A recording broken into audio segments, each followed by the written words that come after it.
like a Hellcat.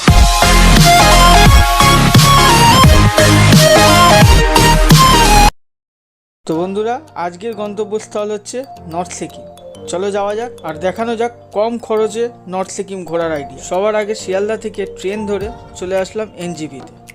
NJP থেকে নামার পরে এখানে শাটেলে গাড়ি পাওয়া যায়। গাড়িতে করে ডাইরেক্ট চলে যাব আমরা বাজরা স্ট্যান্ডে। সিকিমের বাজরা স্ট্যান্ডে থেকে আবার 250 টাকা গাড়ি ভাড়া নেবে একদম এমজি মার্গ পর্যন্ত। ওখানে গিয়ে আমরা নিজেদের মতো হোটেল করে নেব। তো পৌঁছে গেলাম আমরা যথারীতি এমজি মার্গে। এবার আস্তে আস্তে এমজি মার্গের ভিতরটা একটু ঘুরে দেখব, তারপরে আস্তে আস্তে হোটেলের দিকে যাব।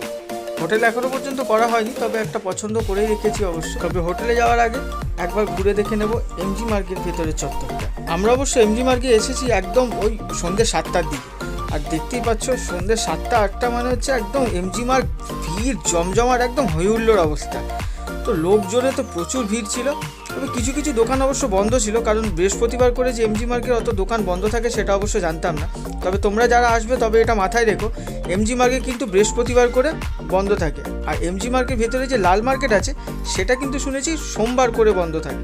তো এইটা খুব মাইন্ডে রাখবে তোমরা। আর না হলে এমজি মার্গের জন্য কিন্তু তোমাদের এক্সট্রা একটা দিন নষ্ট হবে, কারণ সিকিম যাব, এমজি মার্গে গেলে পরে কিছু কেনাকাটি বা এখানকার দৃশ্য ঘুরে দেখার তো একটা অবশ্যই ব্যাপার থাকে। কিন্তু যদি দেখতেই না পারো ঠিকঠাকভাবে তাহলে কিন্তু তোমাদের একটা এক্সট্রা দিন কিন্তু এমজি মার্গের জন্য নষ্ট হবে। তো যখনই তোমরা আসবে চেষ্টা করবে সোম থেকে বুধবারের মধ্যে যদি এমজি মার্গ ঘুরতে চাও আর যদি কিছু কেনাকাটা করতে হয় তাহলে আমি বলবো এমজি মার্গের থেকে লাল মার্কেটে গেলে একটু সস্তা হয় কেনাকাটা। তবে লাল মার্কেট কিন্তু আবার সোমবার দিন বন্ধ থাকে। তো এই দুটো জিনিস তোমরা মাথায় রেখে সবাই আসবে।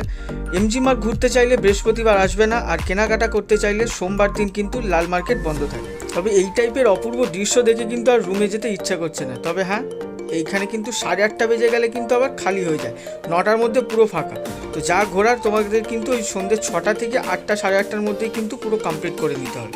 তার আগেও আসতে পারো, কোনো অসুবিধা নেই, তবে 9টার পরে কিন্তু এখানটা পুরো ফাঁকা হয়ে যায়। আর যারা যারা আমার কথা শুনে ভাবছো যে আবার লাল মার্কেটটা কোথায়, তাদের জন্য বলি ভয় পাওয়ার কোনো ব্যাপার নেই, ব্যস্ততা হওয়ারও দরকার নেই। লাল মার্কেট এমজি মার্কেটের মধ্যেই একটা জায়গা। এমজি মার্কেট থেকে সোজা গিয়ে ডান দিকে গেলেই লাল মার্কেট। অবশ্যই দেখাবো তোমাদেরকে লাল মার্কেটের রাস্তা। এই যে রাস্তাটা দেখতে পাচ্ছ তোমরা, সিঁড়ি থেকে নিচের দিকে চলে যাচ্ছে, এটাই হচ্ছে মেন লাল মার্কেট। লাল মার্কেটটা এই সিঁড়ি থেকে যতটা যাবে, এই সিঁড়ি থেকে নামলে পরে পুরো রাস্তাটাই হচ্ছে লাল মার্কেট। এই সিঁড়ি থেকে নামতে নামতেই তোমরা ডান দিক বাঁ দিকে প্রচুর প্রচুর প্রচুর রকমের দোকান দেখতে পারবে। যারা শপিং করতে খুব ভালোবাসো বা কোথাও ঘুরতে গেলে কিছু কেনাকাটা করবো এই রকম মেন্টালিটি নিয়ে যাও, তাদের জন্য কিন্তু এই লাল মার্কেট একদম পারফেক্ট জায়গা। হ্যাঁ বন্ধুরা, এমজি মার্গ ঘোরো, পছন্দ হলে কিছু কিনো, কিন্তু যদি একটু সস্তায় ভালো জিনিস পেতে চাও তাহলে তোমাদের জন্য অবশ্যই এই লাল মার্কেট কিন্তু রয়েছে। লাল মার্কেট গেলে পরে তোমরা ফেরত আসতে পারবে না। এমজি মার্কেটে চত্বরে সব কিছুই পাওয়া যায়, কিন্তু লাল মার্কেটে গেলে পরে তোমরা সেম জিনিসগুলোই একটু কম খরচে পাবে। দেখতেই পাচ্ছ প্রচুর পরিমাণে ব্যাগের দোকান আছে, ব্যাগ, ছাতা, চায়ের দোকান, জুতো, জামা কাপড়, বাচ্চাদের সোয়েটার, সব রকমের দোকান কিন্তু তোমরা এখানে পাবে। তবে হ্যাঁ, আর একটা কথা বন্ধুরা, এমজি মার্কেট থেকে যদি তোমরা কিছু কেনাকাটি করো সেখানে কিন্তু তোমরা খুব বেশি দাম দর করতে পারবে না বললেই চলে, খুব বেশি কেন না বললেই চলে। কিন্তু লাল মার্কেটে গেলে পরে কিন্তু কম বেশি দাম দর কিন্তু করাই যায়, এটাও কিন্তু মাথায় রেখো। আপাতত আমাদের কিন্তু এমজি মার্গ বা লাল মার্কেট দুটোই ঘোরা complete.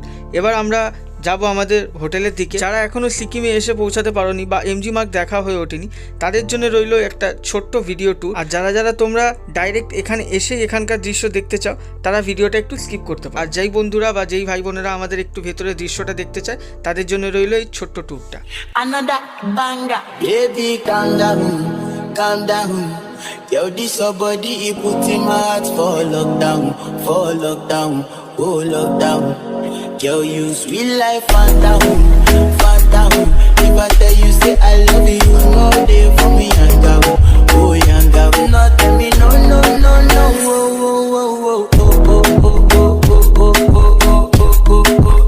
you gon' give me your lo.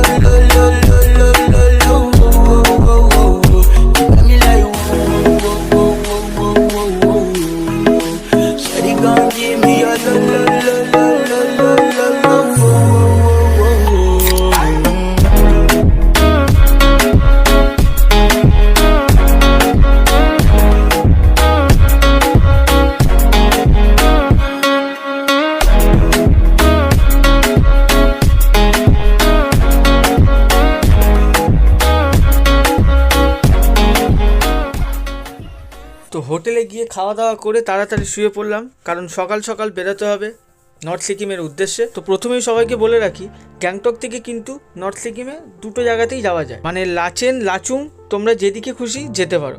তবে হ্যাঁ, গ্যাংটক থেকে লাচেন যেতে একটু বেশি টাইম লাগে, লাচুং যেতে কিন্তু অতটা টাইম লাগে না। আর তাই আমরা গ্যাংটক থেকে ফার্স্ট যাত্রা করলাম লাচুংয়ের জন্য, যেহেতু লাচুংয়ের টাইমটা কম লাগে। শুধু যে টাইম কম লাগে তা না, গ্যাংটক থেকে কিন্তু লাচেন যেতে রাস্তার অবস্থা খুবই খারাপ, মানে একটা টাইমের পরে তোমরা খুবই বোর ফিল করবে, ওই রাস্তা থেকে যেতেও ইচ্ছা করবে। আর যেহেতু জার্নিটা হয়ে যায় প্রায় 8 ঘন্টা, তাই আমরা ওটা অ্যাভয়েড করে গ্যাংটক থেকে প্রথমে বেছে নিলাম লাচুং যাওয়ার জন্য।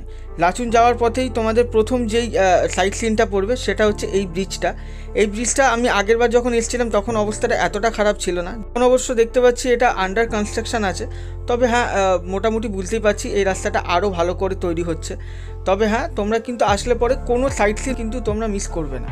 তবে তোমরা অবশ্য ভাবতে পারো যে আমরা গ্যাংটক থেকে লাচুং বা লাচেন যেখানেই যাই সেখান থেকে গাড়ি কিভাবে করব।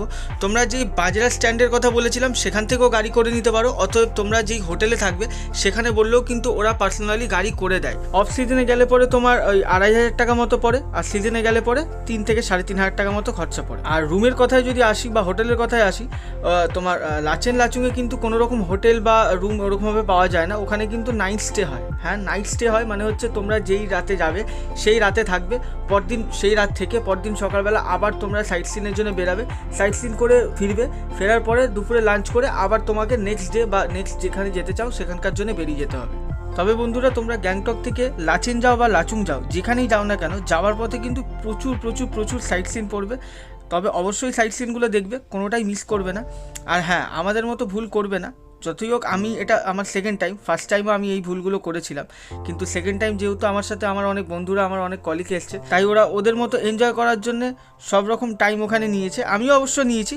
কিন্তু তোমরা অবশ্যই এটা চেষ্টা করবে, যেহেতু রাস্তাটা অনেক লং ডিস্টেন্স, তো তোমরা একেবারেই এক একটা স্পটের জন্য বেশি টাইম কিন্তু একদমই ওয়েস্ট করবে না বন্ধুরা। হ্যাঁ, এক একটা স্পটের জন্য কিন্তু বেশি টাইম ওয়েস্ট করবে না। তোমরা দেখতেই পাচ্ছ, আমরা এখানে যখন এসেছিলাম তখন বাজে প্রায় ওই 12:30 নাগাদ, কিন্তু এখান থেকে বেরাতে বেরাতে কিন্তু আমাদের 1:35 হয়ে গেছে। যেহেতু এখানে অনেকজনই প্রথমবার গেছে আর তারা তাদের মতো এনজয় করছে, তারা সব রকম আনন্দ করছে।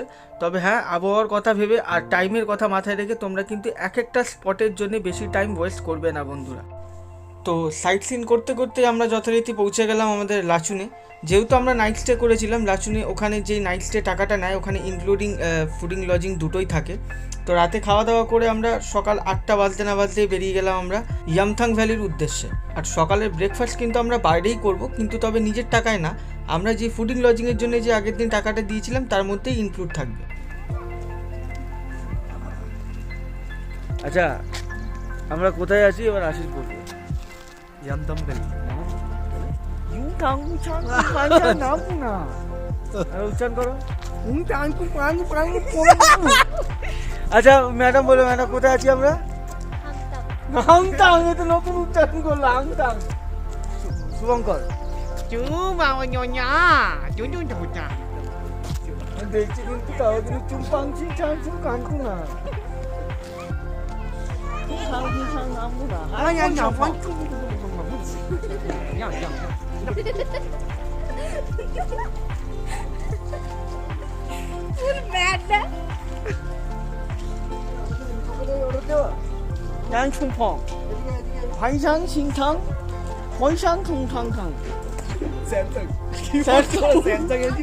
তো সামান্য একটু হাসি মজা করতে করতে আমরা এইভাবে টাইম কাটালাম।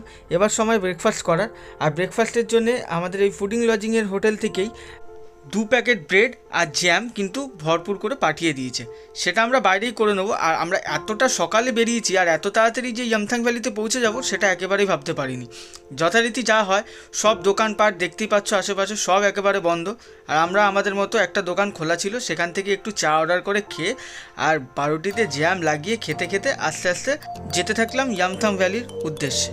আর দেখতেই পাচ্ছ সামনে লোকজন একেবারেই নেই বললেই চলে, ওই যা আছে হাতে গোনা কয়েকটা গাড়ি আর লোকজনও হাতে গোনা, কিন্তু অনেকটা আগেই আমাদের গাড়ি দাঁড়িয়েছিল। আমাদের যেতে হবে আরও অনেকটা পথ, আমাদের যেহেতু অনেক খিদে লেগে গেছে তার জন্য দাঁড়িয়েছি। আর ভেবেছিলাম দোকানপাট হয়তো খোলা পাবো, কিন্তু এতটা সকালে গেছি যে সব কিছুই বন্ধ। তো এবার আস্তে আস্তে হাঁটতে হাঁটতে গাড়ির দিকে গেলাম, গাড়িতে করে আরেকটুখানি পথ গিয়ে আমরা ইয়ামথাং ভ্যালির একদম মুখেই চলে আসবো। যতক্ষণে আমরা ইয়ামথাং ভ্যালি পৌঁছাই ততক্ষণ তোমরা একটু সাইট সিনের মজাটা নিতে থাকো বন্ধুরা।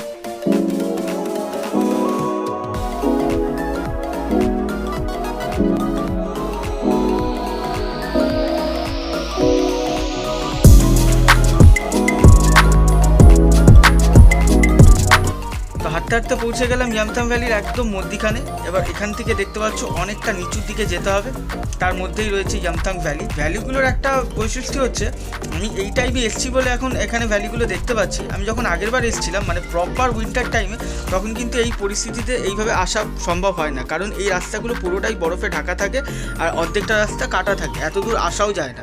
আর ভ্যালিগুলো একেবারেই জলে পুরো বরফ হয়ে থাকে। তবে বন্ধুরা, পাহাড়ে আসার কিন্তু দুরকম টাইমিং হয়।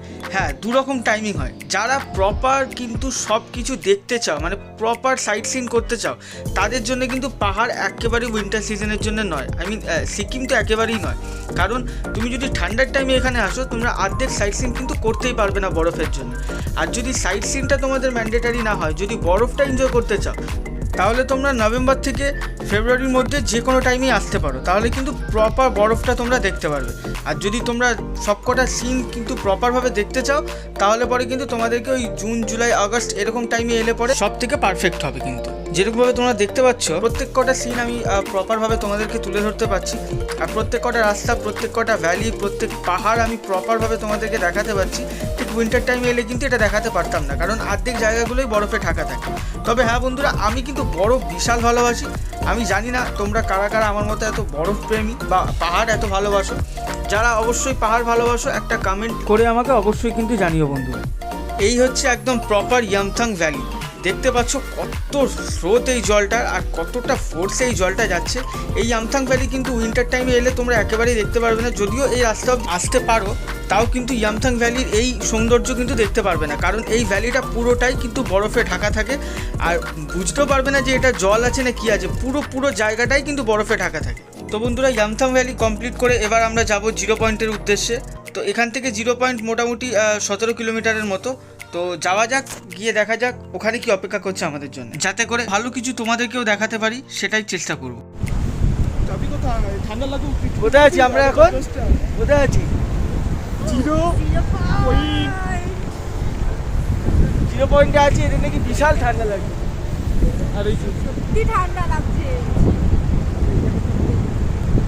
ঠান্ডাই নেই। আমি যেই টাইমে এসেছিলাম জমে যেতে ওই টাইমে। তো বন্ধুরা, দেখতে পাচ্ছ আমরা যথারীতি জিরো পয়েন্টে চলে এসেছি। এবার একবার শুধু জিরো পয়েন্টের ভিউটা দেখে নাও। ও হো, অসাধারণ ভিউ ছিল বন্ধুরা। ভিডিওটা সত্যি আমার করতে এত ভালো লাগছিল, তোমরা দেখে আমি জানি না কতটা বুঝতে পারছো, কিন্তু ওখানে থেকে আমার যথেষ্ট মজা লাগছিল ভিডিওটা করতে। আর দৃশ্যটা তো অপূর্ব ছিল। আর একটু আগে যেটা দেখলে, জিরো পয়েন্টে আমি একটা গেঞ্জি পরেছিলাম। হ্যাঁ, আমি আগেই বললাম আমার বরফ খুবই ভালো লাগে আর ঠান্ডা জায়গা খুবই ভালো লাগে। তবে একটাই আফসোস, হ্যাঁ আমি ওখানে গিয়ে বরফ পাইনি। তবে হ্যাঁ, আগেরবার পেয়েছিলাম। এবার আমি অবশ্য বরফের জন্য যাইনি, আমি প্রত্যেক কটা সাইট সিন ভালোভাবে করার জন্যই গেছিলাম। আর আমি আমার বন্ধুদের যাতে প্রপার নলেজটা দিতে পারি যে কোন টাইমে এলে ঠিক কি পাওয়া যায় আর কোন টাইমে বরফের জায়গা আসা উচিত। তোমরা অবশ্য সেটা বুঝতেই পারছো যে কোন টাইমে এলে তোমরা বরফ পাবে আর কোন টাইমে এলে তোমরা সাইট সিনগুলো প্রপারভাবে করতে পারবে। আর সবথেকে বড় কথা, এই যে এখন যে জিরো পয়েন্টের অবস্থাটা দেখছো, এখন কিন্তু প্রচণ্ড হাওয়া দিচ্ছে, হাওয়া দিয়ে ঠান্ডাটা লাগাচ্ছে। যেটা উইন্টার টাইমে গেলে পরে ওখানে ওয়েদারটাই খুব ঠান্ডা লাগে, যখন তুমি ওইবারে জ্যাকেট ছাড়া একেবারেই থাকতে পারবে না। কিন্তু এখন যেটা হচ্ছে, এখন এই সময় কিন্তু প্রচণ্ড পরিমাণে হাওয়া দেয়, যেহেতু চারিদিকটা পুরো ফাঁকা থাকে। দেখতেই পাচ্ছ এই বস্তাগুলো বা এই প্লাস্টিকগুলো কী হারে উড়ছে হাওয়ার জন্য। তবে বন্ধুরা, পাহাড়ে ঘুরতে যাওয়ার মজা কিন্তু শুধুমাত্র সাইট সিনে না, মানে কোনো স্পটে আমরা গেলাম, স্পট দেখলাম আর সেখানে কিছু ফটো তুললাম, ভিডিও করলাম, একটু মজা করলাম, তাতেই কিন্তু পাহাড়ের মজা যায় না। পাহাড়ের মেন মজা হচ্ছে তোমরা যখন ওই স্পটে উঠছো, মানে পাহাড় থেকে উপরে উঠছো, তার থেকেও বেশি মজা হচ্ছে তোমরা স্পটটা কভার করে নেওয়ার পরে যখন নিচে নামছো। তো নিচে নামার পরে এই যে এই সিনারিওটা তোমরা দেখতে পাচ্ছ, নিচে নামার সময় কিন্তু তোমরা প্রত্যেক কটা চারিদিকে কি দৃশ্য আছে সব কিছু কিন্তু প্রপারভাবে দেখতে পাও। তো বন্ধুরা, লাচুংয়ের যে মেন দুটো সাইট সিন ইয়ামথাং ভ্যালি আর 0 পয়েন্ট দুটোই কভার করে দিয়েছি, তোমাদেরকে শেয়ারও করব অবশ্যই। এখন কিন্তু এখান থেকে সোজা হোটেলে গিয়ে লাঞ্চ করে আমরা বেরিয়ে পড়ব লাচেনের উদ্দেশ্যে। হ্যাঁ বন্ধুরা, আমরা কিন্তু এখান থেকে সোজা হোটেলে গিয়ে লাঞ্চ করে বেরিয়ে পড়ব লাচেনের উদ্দেশ্যে। আর লাচেনে গিয়ে পৌঁছাবো ঠিক রাত 10টার মধ্যে। তো তারপরে সেখান থেকে রেস্ট নিয়ে কালকে কিন্তু বেরাবো আমরা লাচেনের সাইট সিনে। ততক্ষণের জন্য টাটা। এটা হচ্ছে আবার লাচেনের পরের পার্টে।